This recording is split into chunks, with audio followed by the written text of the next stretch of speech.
What's up everyone, John from ARTV. It's time for a segment that I promised to do for the month of September 2015 for albums that I didn't get a chance to cover, albums that I missed just because I was really busy this month and there were so many releases. September is always stacked to the top with albums just popping out of every corner. So think of it like review, if you will. This isn't going to be a regular thing though. I think this is probably the only month that I'm going to be doing it. You might see it again next September if I get really slammed, but let's go ahead and dive in. How this video is going to work is basically I'm going to break down these albums pretty quick. It might be as little as a sentence or two, or maybe a little bit more of a detailed discussion depending on the album. I don't have a ton to say about everything that was released. In fact, some of these albums don't even merit more than a few words, so let's get started first with New Order. I kind of went into this album on a whim. I didn't really know a ton about New Order other than the fact that they were born out of Joy Division, who I am familiar with. Unfortunately, Ian Curtis of that band killed himself,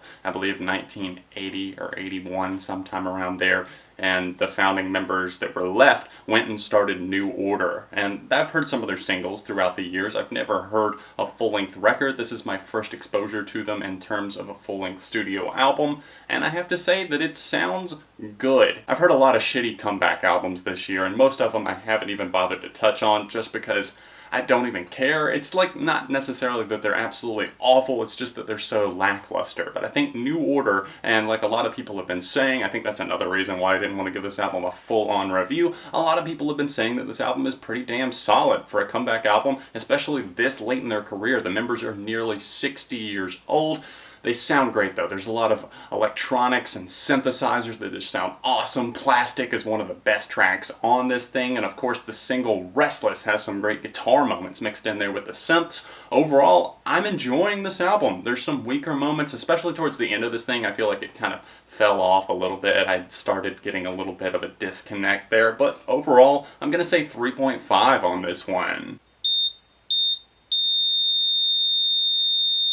Clear. 2.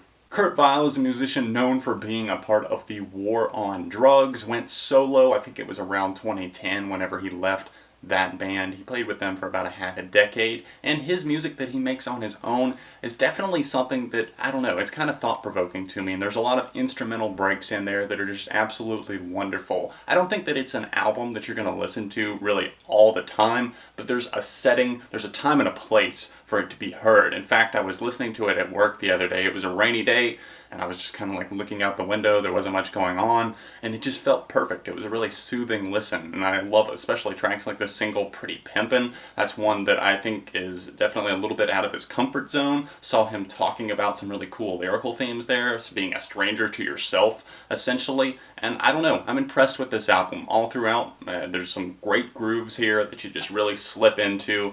The acoustic guitar just really plays a big role here, and even some keyboards on this thing just sound excellent. Something that, I don't know, makes me want to check out more of Kurt Vile. So on this album, I'm going to say 4 out of 5. Pagans in Vegas is the new album from the long-running alternative and synth pop band. They incorporate elements of electronica and different styles into their music, and honestly, I'm just not feeling the spark this time around. The first 3 tracks are solid, especially the single, The Shade, from this thing. Just a really upbeat tune, and I was hoping that there was going to be more things in a similar vein here on this album, but they're just really nowhere to be found. Tracks like Too Bad, So Sad just don't resonate with me at all. In fact, that one is probably the worst of the bunch just because it feels so cheesy. Honestly, I'm pretty much indifferent to this album. I mean, I acknowledge that there's some sharp melodies and some well-crafted instrumentals. It just isn't getting the job done for me. 3 out of 5. It's been about a year since we got the excellent single Long Way Down from In the Cards by Robert Delong. It's one of those tracks that I've honestly played every single week, I think, since it was released. It just gets stuck in my head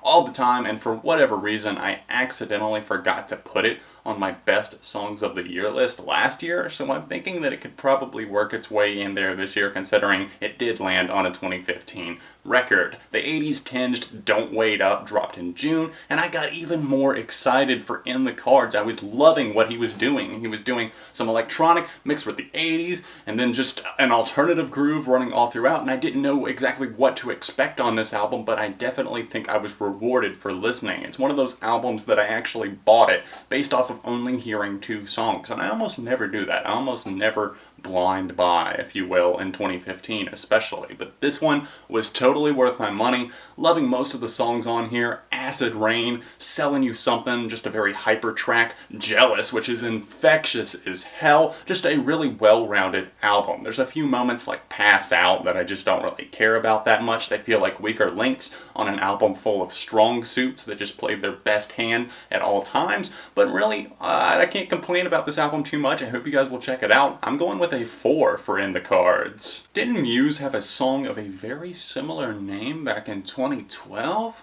Whenever I heard this album for the first time, I was feeling about the same way that I did towards that Metric release. I was just like, it seems like these guys on autopilot, I'm not hearing a ton of effort, but I'm actually glad that I revisited this album, gave it more listens throughout the month. Motion City Soundtrack are slowly growing up, as would be expected of them at this point in their career, but I think they kind of dropped the ball and rushed that maturity. They really tried to, at least on that last album, Go. I think they struck more of a natural balance here with upbeat tunes like Anything at All, and it's a pleasure adding a familiar feel. They do try out some new things here. They branch out a little bit with the single Lose Control, kind of giving us a sleek and modernized feel with refined verses and a more persistent chorus. The lyrical content is definitely stronger than expected on some of these, especially tracks like Days Will Run Away, probably one of my favorite tunes on this thing. It's just a little bit heartbreaking as Justin Pierre, the lead singer of this band, sings about kind of growing older and looking back at the past and just seeing how time has escaped him, essentially.